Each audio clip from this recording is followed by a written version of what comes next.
اعوذ باللہ من الشیطان الرجیم، بسم اللہ الرحمن الرحیم۔ آج ہم نے حکمت نمبر 119 کی زیارت کرنی ہے۔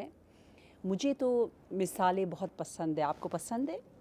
مثال سے بات آسان اور دلچسپ اور ٹینجیبل محسوس ہو جاتی ہیں۔ یہ دنیا جس کو سمجھنا ہمارے لیے ایک بہت بڑا امتحان ہے، امام علی علیہ السلام نے، ہمارے آقا نے ایک مثال کے ذریعے ہمیں اس کی حقیقت، اس کے باطن تک غور و فکر سے دیکھنے کی دعوت دی ہے۔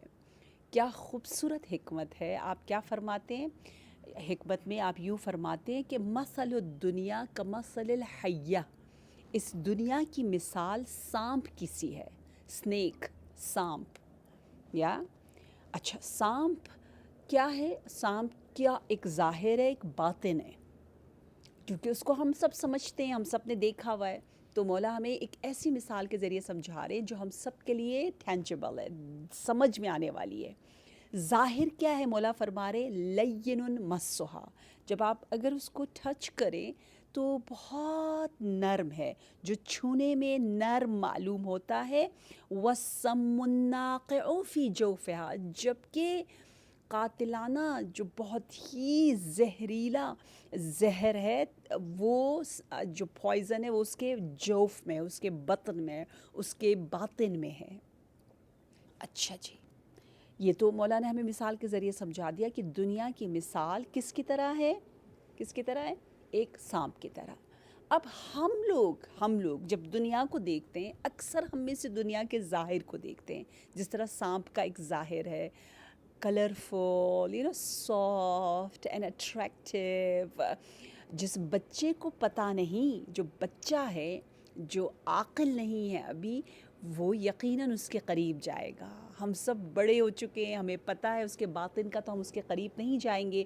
تو مولا امیر المومنین علیہ السلام آپ فرماتے ہیں اس دنیا میں دو طرح کے لوگ رہتے ہیں، یہوی الیہ الغیر الجاہل، کہ اس سانپ کی طرف جو غیر جاہل ہے، یعنی وہ جاہل جو فریب خوردہ ہے، جو دھوکے میں آ چکا ہے، اس بچے کی طرح وہ اس کی جانب بہت زیادہ رغبت رکھتے ہیں، اس کی جانب خود بخود کھنچتے چلے جاتے ہیں۔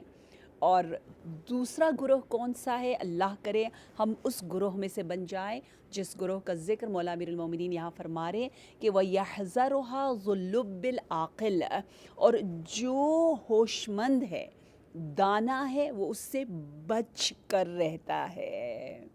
تو مولا فرمانا چاہ رہے کون سانپ سے بچنا چاہتا ہے؟ تو اس دنیا کے سانپ سے تو ہم سب کہیں گے ہم سب بچتے ہیں، ہم تو بھاگتے ہیں، ہم اس کے قریب ہی نہیں جاتے، دوڑ لگاتے ایک دوسرے کو بتاتے ہیں۔ تو مولا کہہ رہے نہیں، ایک اور سانپ بھی ہے، اور اس سانپ سے بہت کم لوگ بھاگتے ہیں، بڑے مزے سے لوگ بیٹھے رہتے ہیں اس کے قریب، انجوائے کرتے ہیں، اس کی طرف جانے کے لیے تڑپ رہے ہوتے ہیں۔ تو یہ جو تضاد ہے، اپوزٹ، ظاہر اور باطن دنیا کا، اس کو کتنا اچھا مولا نے سمجھایا کہ تم لوگ سب ظاہر دنیا کو دیکھ کر، بہت سے لوگ بہت سے بڑے بڑے ڈیسیجنز کرتے ہیں ظاہر کو دیکھ کر۔ یہ رشتہ آیا، ظاہر کو دیکھا۔ اپنی زندگی کے لیے کسی فیلڈ کو آپ چوز کرتے ہیں ظاہراً ظاہر کو دیکھ کر۔ کبھی کبھی کنٹری آپ مائگریٹ ہوتے ہیں صرف ظاہر کو دیکھ کر، باطن کو نہیں دیکھتے ہو کہ باطن کیا ہوگا۔ باطن بہت زہریلا ہے، آپ کو قتل کر رہا ہے، آپ کے ایمان کو، آپ کے دین کو، آپ کے نسل کو، آپ کی عزت کو، آپ کی شرافت کو، آپ کے خاندان کو۔ بعض ایسے ڈیسیجنز ہوتے ہیں جس کی وجہ سے ساری چیزیں تباہ تباہ تباہ ہو جاتی ہیں، اور لوگ ایسی ڈیلنگ کر ڈالتے ہیں۔ کیوں؟ کیونکہ مولا امیر المومنین نے فرمایا وہ غیر ہے اور جاہل ہیں، وہ فریب خوردہ جاہل ہے جو صرف اور صرف ظاہر کو دیکھ رہے ہیں اور باطن کی طرف نہیں جا رہے۔ دنیا دیکھیں، اس کے نام سے آپ سمجھ لیں، دنیا یعنی جو چیز نزدیک ہے، دنو سے، ادنا سے، ٹھیک ہے؟ دنیا اگر مجھے نزدیک ہی رکھے، یعنی آخرت کی طرف نہ لے کر جائے، تو وہ دنیا مجھے دھوکہ دے رہی ہے نا، ٹھیک ہے؟ کیونکہ پل نہیں بن رہی، مجھے تو دنیا کو پل بنانا ہے۔ اور کیا کہنا اولیاء کا، شہداء کا، انبیاء کا، انہوں نے دنیا کو پل بنایا. جب پل بنایا تو یہ دنیا ایک جنت ہے، یہ دنیا ایک بہترین جیسے ہم بار بار کہتے ہیں وسیلہ ہے آخرت کے لیے. اس لیے کہا جاتا ہے کہ اگر اس دنیا میں اگر آپ خدمت کرنا چاہتے ہو، عبادت کرنا چاہتے ہو، لوگوں کی مدد کرنا چاہتے ہو، تو یہ دنیائے بلاغ ہے. مولا امام سجاد علیہ السلام فرماتے ہیں دنیائے بلاغ یعنی وہ دنیا جو آپ کو پہنچا رہی ہے، بلغ العلا، جو پہنچا دے. بالغ کو بھی بالغ اسی لیے کہتے ہیں کہ وہ ایک درجے فہم تک پہنچ جاتا ہے. تو دنیائے بلاغ لبیک لبیک، لیکن وہ دنیا جو مجھے دنیا میں ہی رکھے اور آخرت کا وسیلہ نہ بنے، نو نو نو، مجھے اس دنیا کی طرف نہیں جانا. دنیا کے باطن کو دکھانے کے لیے میں آپ کو دعوت دوں گی کہ جو نہج البلاغہ میں لیٹرز ہیں نا، خطوط ہیں، خط نمبر 3 کو آپ ضرور مطالعہ کیجیے گا. لیٹر نمبر 3 جو مولا امیر المومنین علیہ السلام کا بیان ہے کن کے لیے؟ شریح قاضی، جو بہت مشہور ہے کوفہ میں، جو امیر المومنین علیہ السلام کی طرف سے قاضی تھا، اور اس نے ایک گھر خریدا. تو مولا نے کس طرح سے اس گھر کے باطن کو بتایا کہ یہ جو تم ظاہراً بڑا فخر کر رہے ہو کہ دیکھو میں نے ایسا گھر لے لیا، لیکن اس کا باطن کیا ہے. اس باطن کا مطالعہ میں انشاءاللہ آپ کو دے رہی ہوں.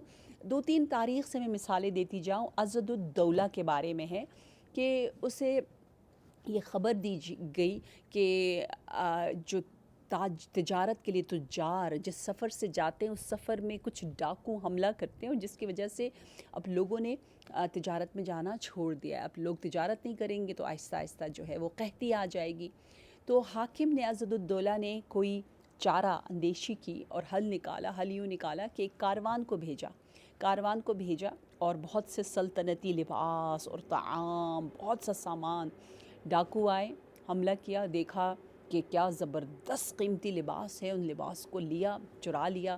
پھر دیکھا کہ نیچے جو ہے وہ کچھ طعام پھینکا ہو، یہ بھی لباس جس طرح سلطنت کا ہے، طعام بھی سلطنتی طعام ہے، تو انہوں نے کھا لیا. جب کھا لیا تو اس میں زہر تھا، وہ سب کے سب دنیا سے چلے گئے اور جان چھٹ گئی.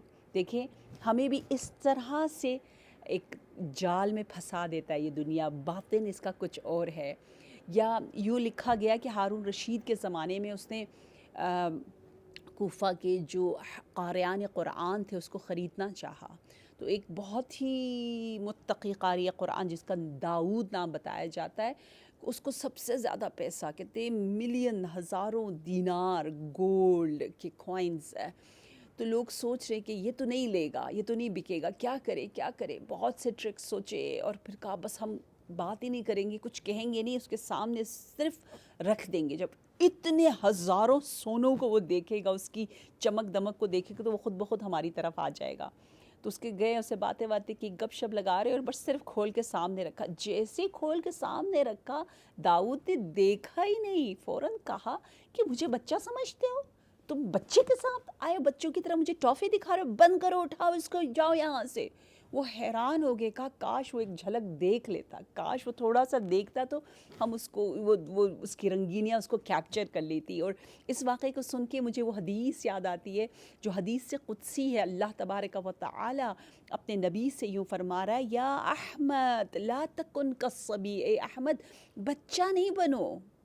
یا اللہ، نبی صلی اللہ علیہ وآلہ وسلم سے پروردگار عالم یوں فرما رہے تاکہ ہم سنیں کہ اذا رأى الاخضر والاصفر، کہ جب آپ اخضر و اصفر کو دیکھو، یہ کلرفل جس کو ہم ڈائمنڈ کہتے ہیں، گولڈ کہتے ہیں، سلور کہتے ہیں، یہ جو رنگینیاں ہیں، ان کو دیکھ کر تم جو ہے وہ دل فریفتہ نہ ہو جاؤ. تو نبی نے پوچھا یا اللہ پھر میں کیا کروں؟ تو اللہ نے فرمایا اپنے دن کو رات بناؤ، رات کو دن بناؤ. اگر اس دنیا سے، جس دنیا کی مثال مولا امیر المؤمنین ایک حیہ یعنی سانپ، سنیک سے دے رہے، اگر اس سے دور رہنا ہے تو دن کو رات بناؤ. یعنی کیا؟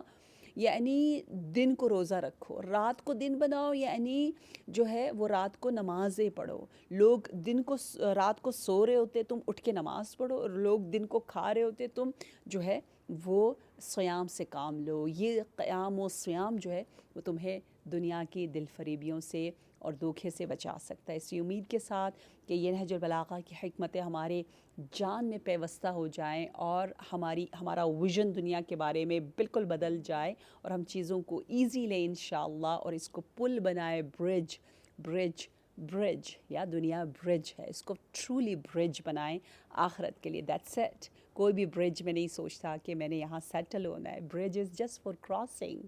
Yeah, so take it as a bridge to cross from this dunya to get to our target and our destination, which is akhirah. Wassalamu alaikum wa rahmatullah wa barakatuh.